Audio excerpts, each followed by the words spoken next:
नमस्कार दोस्तों, the famous book club में आपका स्वागत है। आज हम बात करने जा रहे हैं विक्रम बेताल की कहानियों के बारे में, जिसे बेताल पच्चीसी के नाम से भी जाना जाता है। कई बार कोशिश करने के बाद भी विक्रमादित्य बेताल को अपने साथ ले जाने में असफल हुए, फिर भी उन्होंने हार नहीं मानी और पेड़ के पास जाकर बेताल को पकड़कर अपने कंधे पर बिठाकर ले गए। अब शर्त के अनुसार बेताल ने फिर से कहानी सुनाना शुरू कर दिया और इस बार कहानी थी पत्नी किसकी। धर्मपुर नाम की एक नगरी थी जहाँ धर्मशील नामक राजा शासन करता था। उसका अंधक नाम का एक दीवान था। एक दिन दीवान ने राजा से कहा कि क्यों ना हम अपने राज्य में एक देवी का मंदिर बनाएं और उसमें देवी की मूर्ति स्थापित कर उसकी पूजा करें, इससे हमें बड़ा पुण्य मिलेगा। राजा ने बिल्कुल वैसा ही किया।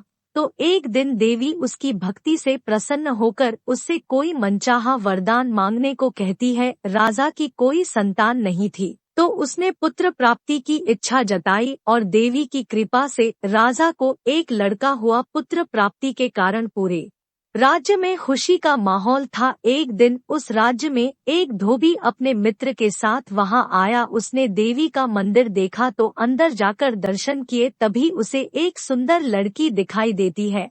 वह किसी भी हालत में उसे पाना चाहता था, तो उसने देवी से प्रार्थना की, अगर ये लड़की मुझे मिल जाए तो मैं अपना सिर तुम्हें चढ़ा दूंगा। इसके बाद वह हर समय परेशान और बेचैन रहने लगा। तो उसके मित्र ने उसका हाल उसके पिता को बता दिया। पिता ने उस राज्य में जाकर लड़की के पिता से बात की और दोनों की शादी हो गई। कुछ समय बाद लड़की के पिता ने सबको खाने का न्योता दिया। धोबी, उसका मित्र और पत्नी तीनों जाने के लिए रवाना हुए। तभी रास्ते में उसे वही देवी का मंदिर दिखा तो उसे अपना किया हुआ वादा याद आया। उसने मित्र और पत्नी को रुकने को कहा और खुद मंदिर में चला गया। जैसे ही वह प्रणाम करने के लिए झुका, उसका सिर तलवार की धार से धड़ से अलग हो गया। बहुत देर होने के कारण मित्र ने अंदर जाकर देखा कि सिर और धड़ दोनों अलग अलग पड़े हुए हैं।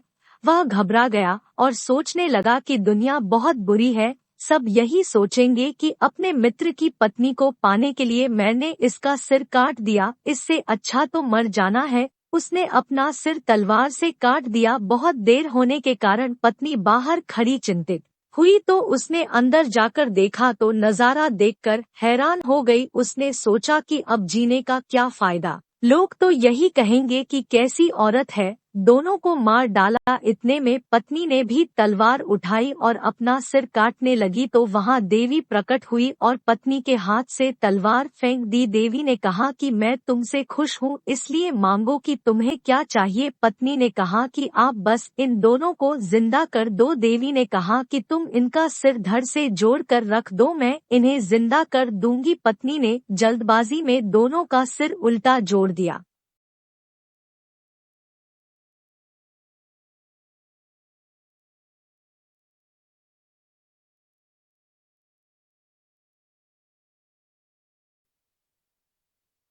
दोनों जिंदा होकर लड़ने लगे। एक कहता कि ये पत्नी मेरी है, दूसरा कहता कि ये पत्नी मेरी है। बेताल बोला, महाराज बताइए कि पत्नी किसकी होगी। राजा ने कहा कि नदियों में गंगा उत्तम है, पर्वतों में सुमेरु, वृक्षों में कल्पवृक्ष और अंगों में सिर, इसलिए जिसके शरीर पर पति वाला सिर लगा होगा वही इस औरत का पति होगा। इतना सुनकर बेताल फिर पेड़ पर जा लटका और राजा उसे फिर से कंधे पर लाया और सांत्वनी कहानी सुनाने को कहा। इस कहानी से ये सीख मिलती है कि इंसान की पहचान मस्तिष्क से ही होती है। आशा है आपको यह विक्रम बेताल की कहानी आपको पसंद आई होगी। इसे अपने बच्चों को भी सुनाएं। आप इस वीडियो को लाइक, सब्सक्राइब और शेयर कर सकते हैं और इस तरह के और दिलचस्प किताबों के सारांश और ज्ञान से भरे ब्लॉग वीडियो के लिए हमारे वेबसाइट और YouTube channel the famous book club को सब्सक्राइब कर सकते हैं। मिलते हैं विक्रम बेताल की अगली कहानी को सुनने, जिसकी लिंक वीडियो डिस्क्रिप्शन में मिल जाएगी। तब तक के लिए नमस्कार। नमस्कार दोस्तों, द फेमस बुक क्लब